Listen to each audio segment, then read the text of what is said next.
C'est une mission qui est dotée de tous les moyens d'intervention, aussi bien en termes d'enquête, d'intervention sur site, avec possibilité de rentrer dans les locaux des organes de droit public que privé, quand il s'agit de ce cas, c'est-à-dire quand il y a des locaux qui relèvent de droit privé. À ce moment-là, il y a participation des officiers de la police judiciaire de manière à rester en conformité avec la Constitution et les lois en place pour la protection des droits individuels.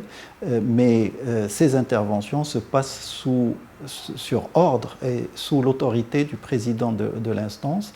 L'instance a les pouvoirs de demander toute information auprès des institutions publiques et privées de manière à pouvoir approfondir ces enquêtes et constituer les preuves des cas de corruption. L'instance fait les enquêtes et elle transmet en fonction des cas. Si ça relève d'infractions administratives, c'est envoyé aux administrations concernées. Si ça relève d'infractions financières, c'est envoyé au pouvoir compétent, notamment la Cour des comptes.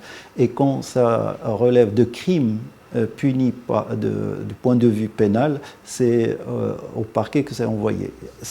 Quand il s'agit de cas qui touchent à la concurrence, c'est en conseil. Donc chaque cas et en fonction de l'aboutissement de l'enquête est envoyé à l'instance concernée et au pouvoir concerné pour prendre les décisions de sanctions qui s'imposent. Il y a le statut du personnel qui est prévu par la loi et la loi prévoit aussi à ce qu'il y ait un chapitre réservé à ce corps des commissaires investigateurs et qui va définir bien sûr les conditions de recrutement, mais aussi les conditions les différentes catégories qui constituent ce corps, et pour chaque catégorie, quelles sont les formations, quels sont les processus d'intégration au sein du corps.